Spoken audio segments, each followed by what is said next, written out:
Hello hello hello students, welcome to the channel of equation India. मैं करण सेन आपके लिए लेकर आया हूं एक नया वीडियो जिसके अंदर हम लोग पढ़ेंगे about pulmonary volume and pulmonary capacities. ये topic from human physiology chapter breathing and gases exchange से है और इस टॉपिक के अंदर कई सारे कॉम्प्लिकेटेड पॉइंट्स हैं जो बच्चों को समझने में बड़ी ट्रबल करते हैं और बाकी जो स्टूडेंट्स हैं उन्हीं की रिक्वेस्ट पर हम लेकर आए एक नया वीडियो जिसके अंदर हम बात करेंगे about the pulmonary volumes and pulmonary capacities और इस टॉपिक को बहुत ही आसान शब्दों में और सरल भाषा में आपके लिए समझाएंगे। So let's get started.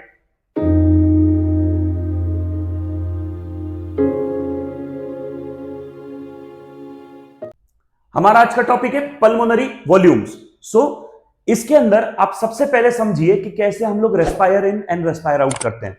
अगर मैं आपसे बात करूं सिंपल सांस लेने की, देखिए तो सांस लेने में हम सबसे पहले तो ब्रीथ इन करते हैं, ब्रीथ आउट करते हैं, ब्रीथ इन करते हैं, ब्रीथ आउट करते हैं। बट क्या हम इससे ज्यादा ब्रीदिंग एक्सरसाइजेस कर सकते हैं? क्या हम हमारे रेस्पिरेशन रेट को बढ़ाने के लिए या वॉल्यूम्स को बढ़ाने घटाने का काम कर सकते हैं? बिल्कुल कर सकते हैं। जैसे नॉर्मली मैं ब्रीथ इन ब्रीथ आउट करूंगा तो सांस लेना, क्या मैं इसके अलावा और सांस ले सकता हूं अपने लंग्स के अंदर? यस।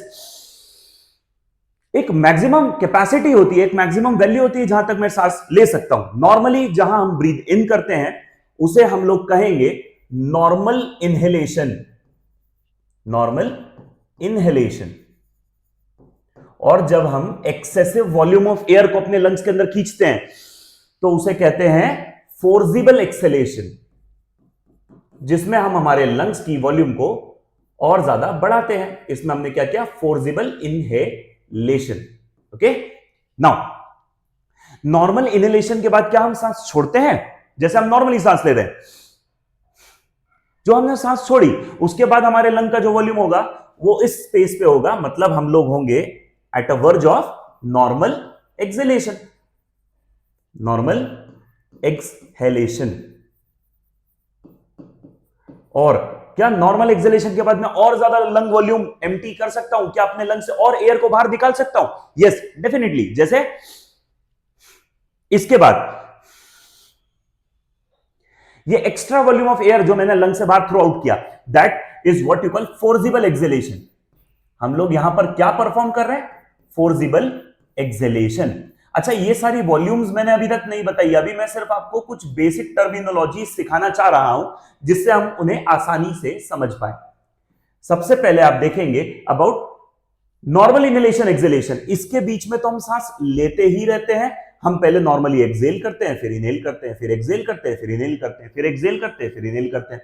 इसी तरह नॉर्मली हम लोग ब्रीथ इन ब्रीथ आउट करते रहते हैं। लेकिन फोर्सफुली भी एक नॉर्मल इनहेलेशन के बाद क्या मैं extra volume of air lung में जो लेता हूं खींचकर, that is what you call forcible inhalation. अच्छा, इसे हम लोग शुरू से समझते हैं, ध्यान दीजिएगा। सो स्टूडेंट्स, आफ्टर आप ध्यान दें, सो स्टूडेंट्स हम यहां ध्यान देने वाले हैं कि हम जैसे सांस लेते हैं हम नॉर्मली इनहेल करते हैं, नॉर्मली एक्सहेल करते हैं। हम नॉर्मली इनहेल एंड एक्सहेल करते हैं, उसमें हम इस वॉल्यूम के बीच में या इन दोनों मूवमेंट्स के बीच में वर्क कर रहे होते हैं। मतलब नॉर्मली इनहेल किया, नॉर्मली एक्सहेल किया, फिर इनहेल, फिर एक्सहेल, फिर इनहेल, फिर एक्सहेल। हम इस तरह से कंटिन्यूअसली सांस लेते रहते हैं, सबकॉन्शियसली हमें पता भी नहीं होता, क्योंकि हमारे ब्रेन का involuntary part that is medulla इस चीज पर रेगुलेशन रखता है। नाउ क्या हम इतने ही वॉल्यूम को लंग्स के अंदर और बाहर मूव इन मूव आउट कर सकते हैं? नहीं। हम एक नॉर्मल इनहेलेशन के बाद एक्स्ट्रा वॉल्यूम ऑफ एयर को भी लंग के अंदर खींच सकते हैं। वो extra volume of air he forcible exhalation कहलाता है। मतलब हमने कितना वॉल्यूम, जो वॉल्यूम हम इनकॉर्पोरेट कर रहे हैं लंग के अंदर, वो किस प्रोसेस द्वारा आया? फोर्सिबल एक्सहेलेशन द्वारा। हम फोर्सफुली लंग के अंदर एयर को विड्रॉ कर रहे हैं। जैसे ये नॉर्मल इनहेलेशन किया, अब एक्स्ट्रा वॉल्यूम ऑफ एयर लूंगा। ये extra volume of air lung के अंदर लेने के लिए जो मैंने फोर्स अप्लाई किया, इसीलिए ये फोर्सिबल इनहेलेशन है। वैसे ही एक नॉर्मल एक्सहेलेशन के बाद extra volume of air lung के बाहर थ्रो करना फोर्सिबल एक्सहेलेशन के कारण होने वाला प्रोसेस है। जैसे ये एक्स्ट्रा वॉल्यूम ऑफ एयर जो मैं लंग से निकाल पाया वो फोर्सिबल एक्सहेलेशन के कारण निकाल पाया। सो आपको ये चार टर्म समझ में आ गए होंगे, that is forcible inhalation, normal inhalation, normal exhalation and forcible exhalation. इसी के बेसिस पर हमारे पल्मोनरी वॉल्यूम्स का अगला टॉपिक रन होने वाला है। So let's get started. यहां हम लोग समझेंगे कैसे एक नॉर्मल और फोर्सिबल एक्सेलेशन के बीच में और नॉर्मल इनहेलेशन और फोर्सिबल इनहेलेशन के बीच में किस तरह से वॉल्यूम्स का एक्सचेंज होता है। ये चार चीजों का मेमोराइज करना बहुत ही जरूरी है इस टॉपिक को समझने के लिए। That is normal inhalation, normal acceleration, forcible inhalation, forcible acceleration. अगर ये चार चीजें हमें समझ में आती है तो हम इस टॉपिक को बहुत ही इजीली, बहुत ही सरल तरीके से सीख सकते हैं, जो आज हम करने वाले हैं। ध्यान दीजिए, जब हम नॉर्मली इनहेल और एक्सहेल करते हैं, जब हम इस वैल्यू के बीच में एक्सचेंज कर रहे हैं गैसेस का, जब हम एक नॉर्मल एक्सहेलेशन के बाद नॉर्मली ब्रीद इन कर रहे हैं, तो इस स्पेस में हम लोगों ने जितना वॉल्यूम ऑफ एयर एक्सचेंज किया उसे टीवी कहते हैं। टीवी, टीवी मतलब टेलीविजन नहीं, टीवी मतलब tidal volume. Okay, so TV का यहां मतलब है टाइडल वॉल्यूम। टाइडल वॉल्यूम की वैल्यू 500 ml होती है। मतलब हम नॉर्मली इनहेल करें, नॉर्मल एक्सहेल है, इसके बाद इनहेल करता हूं तो मैंने कितना वॉल्यूम ऑफ एयर लंग के अंदर इनकॉर्पोरेट किया, दैट इज 500 ml। और नॉर्मल इनहेलेशन जब एक्सहेल करता हूं जैसे, तो ये जो वॉल्यूम मैंने एक्सहेल किया इसमें मैंने 500 ml ऑफ एयर को एक्सहेल किया। नॉर्मल इनहेलेशन एक्सहेलेशन में जो एक्सचेंज ऑफ गैस होता है वो है टाइडल वॉल्यूम और उसकी वैल्यू होती है 500 ml। अगर मैं 1 मिनट के हिसाब से अंदाजा लगाऊं, 1 मिनट में हम 12 से 16 बार ब्रीद इन ब्रीद आउट करते हैं, तो इसमें हम जो गैसियस एक्सचेंज करते हैं वो करते हैं 6000 से 8000 ml ऑफ एयर का। ये याद रखने वाली बात है। ओके, नाउ एक नॉर्मल इनहेलेशन के बाद the additional volume of air जो मैं इनहेल कर सकता हूं, that is what you call IRV. IRV for inspiratory reserve volume. वैसे ही नॉर्मल एक्सहेलेशन के बाद जो वॉल्यूम मैं एक्सहेल कर सकता हूं उसे कहते हैं ERV, that is expiratory reserve volume. Inspiratory, normal inhalation के बाद एक्स्ट्रा लिया हुआ air. Expiratory reserve volume, normal exhalation के बाद एक्स्ट्रा छोड़ा हुआ एयर। ये दोनों वैल्यूज हैं। अच्छा, हम जब लंग्स से एयर को एक्सहेल करते हैं, फोर्सिबल एक्सहेलेशन किया, उसके बाद लंग से पूरी एयर बाहर निकाल दी? नहीं, लंग के अंदर there are few amount of air which is still remaining. वो कभी भी लंग से बाहर एग्जिट नहीं करती। एक decent amount of air lung में हमेशा मेंटेन्ड रहती है, that is what you call RV. अगर हम फोर्सिबल एक्सहेलेशन भी कर देंगे तो भी लंग में बची कुछ हवा जरूर होगी, कुछ एयर जरूर होगी। That amount of air is called as respiratory volume. उस एयर को हम रेस्पिरेटरी वॉल्यूम टर्म देते हैं। ओके, सो ये वॉल्यूम्स हैं। अगेन हम लोग वॉल्यूम यहां से वापस से रिवाइज करेंगे। ध्यान दीजिएगा कौन से वॉल्यूम्स क्या है, मैं आपको समझाना फिर से स्टार्ट करने वाला हूं। देखिए, एक नॉर्मल इनहेलेशन एक्सहेलेशन के बीच में एक्सचेंज की गई air is called as tidal volume. जैसे यहां हमने क्या किया, इनहेल जितना वॉल्यूम किया वो था टाइडल वॉल्यूम 500 ml, और वैसे ही जो एक्सहेल किया वो भी था टाइडल वॉल्यूम और वो था 500 ml। एक नॉर्मल इनहेलेशन और नॉर्मल एक्सहेलेशन के बीच में एक्सचेंज होने वाली जो गैस है, जो एयर है, उसे हम लोग कहते हैं tidal volume. And after normal inhalation जो मैं एक्स्ट्रा एयर अपने लंग में इंकॉर्पोरेट कर सकता हूं by forcible exhalation inhalation is called, again शुरू से स्टार्ट करते हैं हम लोग इसे। So between normal inhalation and exhalation जो वॉल्यूम हम एक्सचेंज करते हैं एयर का, उसे हम लोग कहते हैं टाइडल वॉल्यूम, जिसकी वैल्यू है 500 ml। अब टाइडल वॉल्यूम में जैसे नॉर्मली मैं इनहेल करूं अगर एक्सहेल करने के बाद, तो ये मैंने टाइडल वॉल्यूम इंकॉर्पोरेट किया और मैं इसे ही छोड़ू तो मैंने नॉर्मल एक्सहेलेशन तक ही रीच किया है, जिसमें मैंने टाइडल वॉल्यूम को थ्रू आउट किया है। मतलब टाइडल वॉल्यूम क्या है, नॉर्मल इनहेलेशन में लिया जाने वाला एयर या फिर नॉर्मल एक्सहेलेशन में छोड़ा जाने वाला air, that is what you call tidal volume. After that अगर हम लोग बात करें आईआरवी की, इंस्पायरेटरी रिजर्व वॉल्यूम की, एक नॉर्मल इनहेलेशन के बाद एक्स्ट्रा खींचा हुआ एयर, फोर्सिबल इनहेलेशन से जो एक्स्ट्रा वॉल्यूम ऑफ एयर हम लंग के अंदर लेते हैं उसे कहते हैं IRV, that is inspiratory reserve volume. एक नॉर्मल एक्सहेलेशन के बाद छोड़ा हुआ एक्स्ट्रा फोर्सिबल एक्सहेलेशन द्वारा छोड़ा हुआ जो गैस है या एयर है उसे हम कहते हैं एक्सपायरेटरी रिजर्व वॉल्यूम, जिसमें हम एडिशनल वॉल्यूम ऑफ एयर को लंग से थ्रू आउट करते हैं। ठीक है, और इस फोर्सिबल एक्सहेलेशन के बाद भी जो लंग के अंदर बचा हुआ वॉल्यूम ऑफ एयर है, that is what you call residual volume. So this is the concept. Clear? आगे बढ़ते हैं हम लोग। अब आते हैं, हम बात करते हैं अबाउट द कैपेसिटीज। कैपेसिटीज क्या होती हैं? देखिए, इंस्पिरेशन करने की या इनहेलेशन करने की कितनी ज्यादा कैपेसिटी मेरे लंग के पास है उसे हम कहते हैं इंस्पायरेटरी कैपेसिटी। इंस्पायरेटरी कैपेसिटी के अंदर दो वैल्यूज आती है, आईआरवी और टीवी।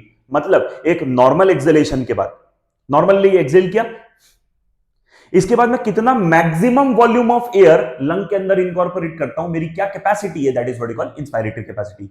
जैसे मैंने नॉर्मली एक्सेल किया, अब मैं क्या क्या इनकॉर्पोरेट कर सकता हूं लंग में, टीवी, नॉर्मल इनहेलेशन तक पहुंच गया, नॉर्मल इनहेलेशन तक पहुंचने के बाद मैं एडिशनल वॉल्यूम ऑफ एयर जो लंग के अंदर लूंगा, that is what we call forcible inhalation. तो मतलब एक नॉर्मल एक्सेलेशन से फोर्सिबल एक्सेलेशन इनहेलेशन तक पहुंचने की जो वैल्यू है उसको हम लोग कहते हैं इंस्पायरेटरी कैपेसिटी।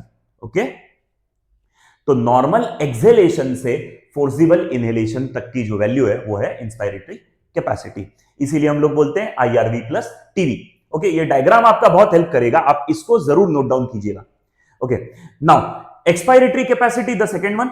एक्सपायरेटरी कैपेसिटी का अर्थ होता है एक नॉर्मल इनहेलेशन के बाद maximum volume of air which can be thrown out of the lung, उसे हम कहते हैं एक्सपायरेटरी कैपेसिटी।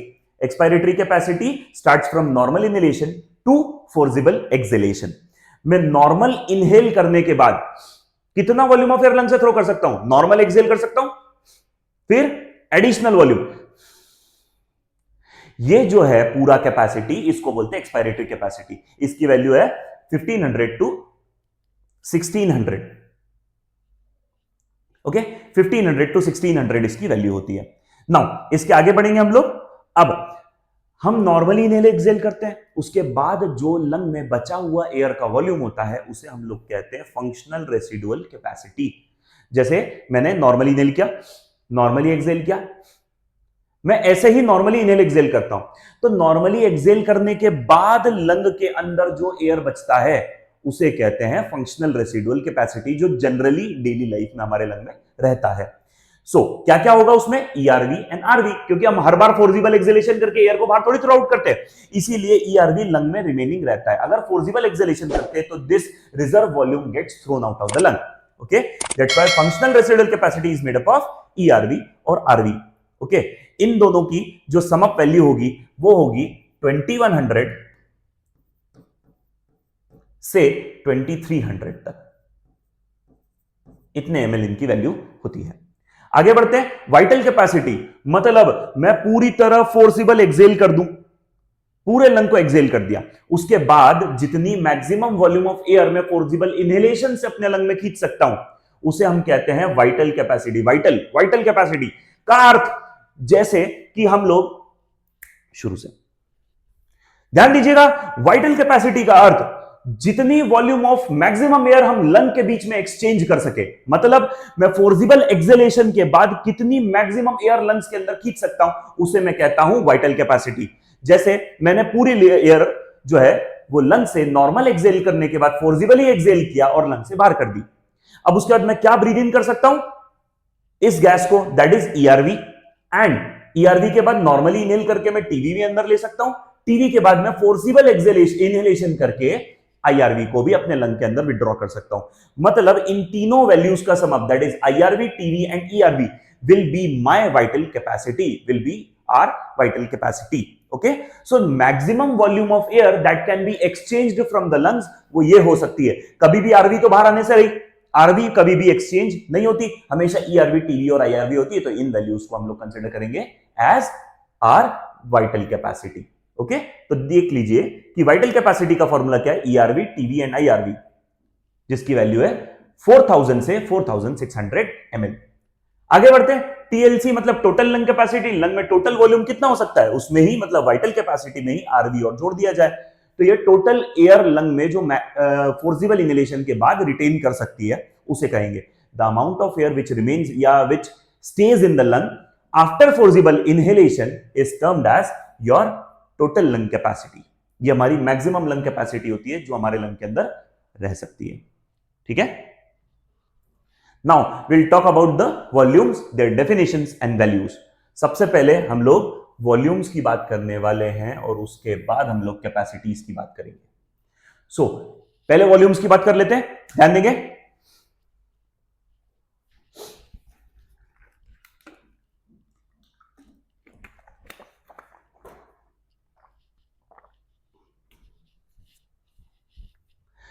ध्यान देंगे, देखिए टाइडल वॉल्यूम, टाइडल वॉल्यूम, अभी हमने समझा था ग्राफिकली कि टाइडल वॉल्यूम जो है, सो स्टूडेंट्स ध्यान दीजिए, टाइडल वॉल्यूम क्या होता है? टाइडल वॉल्यूम मतलब हम नॉर्मल इनहेलेशन और एक्सहेलेशन में जो गैसियस एक्सचेंज करते हैं, मतलब नॉर्मल इनहेलेशन में मैंने कितनी एयर अंदर ली लंग के और कितनी एयर बाहर निकाली, वैसे inspiratory reserve volume normal inhalation के बाद कितनी एडिशनल वॉल्यूम ऑफ एयर में लंग के अंदर इनकॉर्पोरेट कर सकता हूं, उसे कहते हैं इंस्पायरेटरी रिजर्व वॉल्यूम। वैसे ही नॉर्मल एक्सहेल करने के बाद कितनी एडिशनल वॉल्यूम ऑफ एयर में लंग से थ्रो आउट कर सकता हूं, उसे कहेंगे expiratory reserve volume. And after that expiration करने के बाद फोर्सिबल एक्सहेलेशन कर दिया, remaining air in the lung, उसे कहेंगे रेसिडुअल वॉल्यूम, और उनकी ये रिस्पेक्टिव वैल्यूज हैं। These are the volumes. वैसे ही अब हम बात करने वाले हैं कैपेसिटीज की। सो देखिए कैपेसिटीज जो हैं, कैपेसिटीज में आप समझिए सबसे पहली आती है इंस्पायरेटरी कैपेसिटी।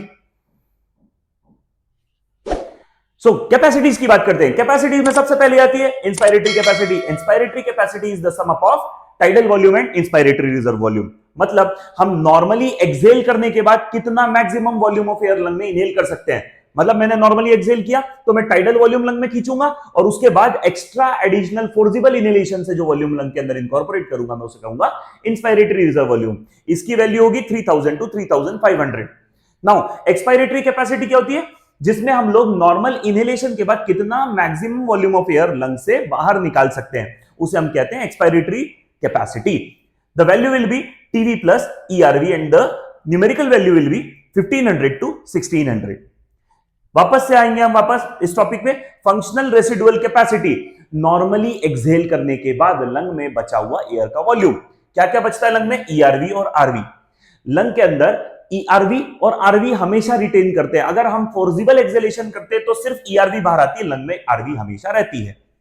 आगे बात करेंगे वाइटल कैपेसिटी की। वाइटल कैपेसिटी, हमारे लंग में हम कितना मैक्सिमम एक्सचेंज ऑफ एयर कर सकते हैं। फोर्सिबल एक्सहेलेशन करने के बाद मैं ईआरवी खींच सकता हूं, फिर टीवी खींच सकता हूं, फिर आईआरवी खींच सकता हूं, या फोर्सिबल इनहेलेशन करने के बाद मैं आईआरवी को निकाल सकता हूं, फिर टीवी को निकाल सकता हूं, फिर ईआरवी को निकाल सकता हूं। तो इन सारी वैल्यूज का जो सम होगा वो हमारा वाइटल कैपेसिटी कहलाने वाला है। After that total lung capacity, the maximum air which can retain or stay in the lung is called as your total lung capacity, which is the sum of all the volumes, your RV, ERV, TV and IRV। इसका total some value जो होगा वो vital capacity और residual volume के बराबर होगा, क्योंकि ये तीनों चीजें तो ऑलरेडी कवर हो गई, सिर्फ आरवी ही एडिशनल आएगा, दैट्स व्हाई। इस तरह से हम सारे पल्मोनरी वॉल्यूम्स को समझ सकते हैं और स्टडी कर सकते हैं। Hope you have enjoyed the video and we'll meet in the next one. Do share, like and subscribe. Thank you so much.